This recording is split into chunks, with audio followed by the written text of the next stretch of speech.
আমরা 5 ঘন্টা বিকেলবেলা টান্ডু খেয়ে বেরিয়ে পড়েছি বইমেলার উদ্দেশ্যে। উমা, হঠাৎ দেখি মাঝ রাস্তায় পাগলের মতো ছুটতে ছুটতে কে একে, এটা তো আমাদের বান্ধবী। আমরা 5 জন থেকে হঠাৎ করে 6 জন হয়ে গেলাম। তারপর আমরা 5 গান্ডু বড় গান্ডুর পিনে লাগতে লাগতে বইমেলার খুব কাছে পৌঁছে গেলাম। আপনারা বুঝতেই পাচ্ছেন, এই যে বান্ধবী বলেছিলাম যাকে, তাকে আমি কেন বান্ধবী বলছি বুঝতেই পাচ্ছেন তার চালচলন দেখে। হঠাৎ মেলার ভিতরে গান শুনতে শুনতে আমার মনে সিঙ্গার জেগে গেল। আমি তাই একটু গান করে নিলাম। গান করতে করতে ভিতরে গিয়ে ঢুকলাম। তারপরে দেখি কি দৃশ্য! আমি তো দেখছি এর থেকে বড় সিঙ্গার। আমার মতো সিঙ্গার আর কেউ হতে পারবে না। তাই একটু মন দিয়ে ভালো করে গান করে বই নিয়ে খুব কাছে চলে গেলাম। আমরা গেটের সামনে চলে এসেছি। এরা তো নাচতে নাচতে ঢুকছি যেন কতদিন মেলা দেখিনি।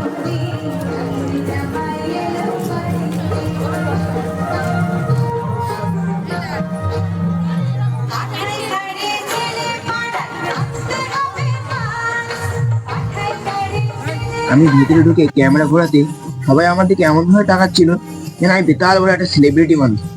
তারপর লাস্টে মনে হলো আমি সেলিব্রিটি না, আমি একটা ভিডিও করতে এসেছিলাম, কিন্তু আমাকে কেউ চিনেই না।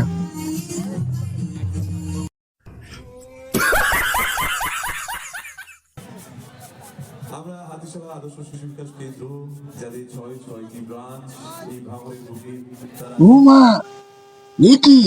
বইয়ের দোকানে লোক কই? বই মেলাতে বইয়ের দোকানে লোক নেই। দাদা, ওরা জরিনার ডান্স দেখায় ব্যস্ত সব। এদিক ওদিক ঘুরতে ফিরতে ঘুরতে ফিরতে ঘুরতে ফিরতে চলে গেলাম বইয়ের দোকানের কাছে। বইয়ের দোকানের মাঝখানে দেখি স্কুটি বিক্রি হচ্ছে। আমি বলি, দাদা, দুটো স্কুটি হবে নাকি? দাদা বলে, আগে হেগে আয়, পরে চাবি। আমি ওই শুনে, দাদা আমি পরে আসছি, খুব ব্যথা লাগলো শুনে। বইয়ের দোকানের মা মনসা, হেবি নাম, ছবল দেবে না দাদার? বই মেলার মাঝখানে ফটোশুট। ফটোশুটে ক্যামেরাম্যান বলছে, দাদা থোবনাটা মেরে যাচ্ছে, একটু সোজা করে নাও।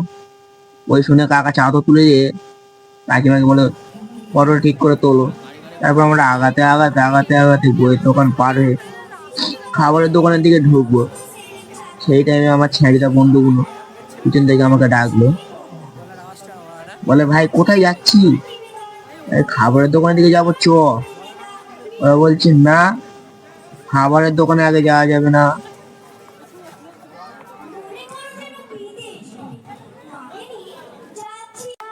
খাবারের দোকানের দিকে ঢুকে দেখি প্রথমে ফুচকার দোকান।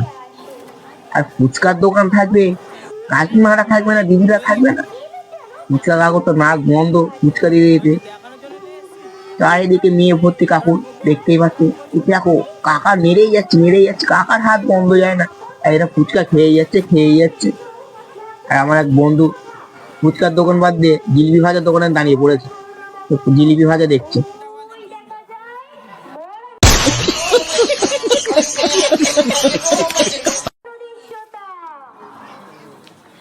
আচ্ছা, ছেঁচাদের পাল্লায় পড়লাম তো। তার কারা কোনো এসে খাবারের দোকানে দিকে তাকিয়ে রয়েছে, রাস্তার দিকে আর কেউ তাকায় না। অ্যাক্সিডেন্ট হয়ে গেলে এক্ষুনি লোকের সাথে ঝামেলা বেঁধে যায়। খাবারের দোকানের দিকে মুখ ঘুরে যায়, মুখ খাড়াতে চায় না। তুই তো ফুচকা থেকে গাল থেকে নাল পড়ছে।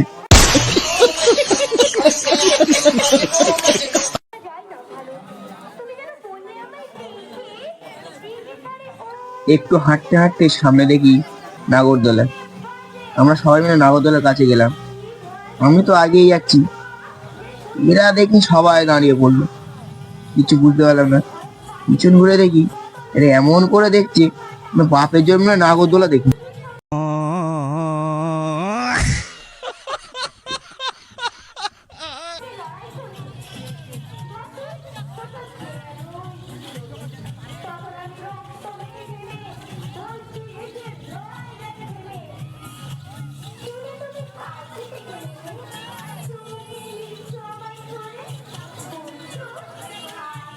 আমি ক্যামেরা দিয়ে ঘোরাচ্ছিলাম, ক্যামেরা ঘোরাতে ঘোরাতে দেখি তুই নায়িকার প্রবেশ। নায়িকা দুটো এমন করে আসছিল, র্যাম্প আপ করতে করতে ক্যামেরা দেখলেই হারিয়ে যেতে র্যাম্প আপ করা শুরু করে দেয়।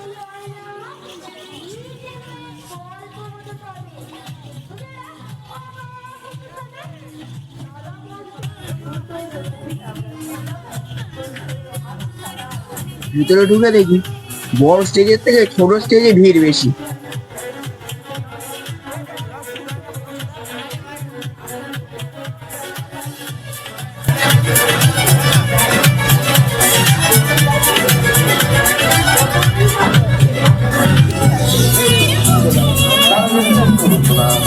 এরপরই যে অপেক্ষায় আমরা গ্রহণ করছি দক্ষিণ চব্বিশ পরগনা জেলার বিশিষ্ট কবিদেরকে আমরা নজর আহ্বান জানাতে চলেছি এবং সেই পর্বের দায়িত্বে তিনি রয়েছেন।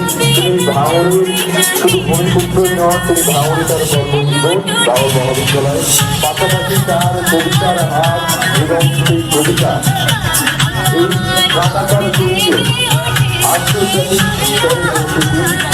আমরা অবশ্যই তাকে গল্পের আহ্বান জানাতে পারে তারা তারপরে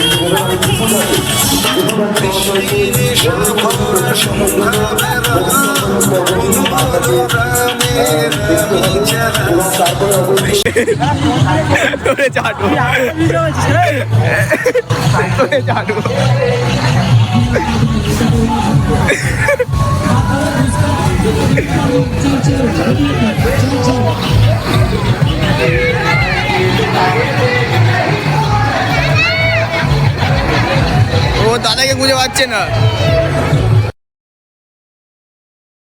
কিন্তু তো ক্যামেরা দেখে লজ্জায় মাথা খারাপ। ক্যামেরা দিকে তাকালে যে কি হয় কিছু বুঝতে পারি না। ক্যামেরা সেই ঘোরালো সব থেকে এদিক ওদিক তাকাচ্ছে। আমি ইজ্জত লুটে দিচ্ছি নাকি?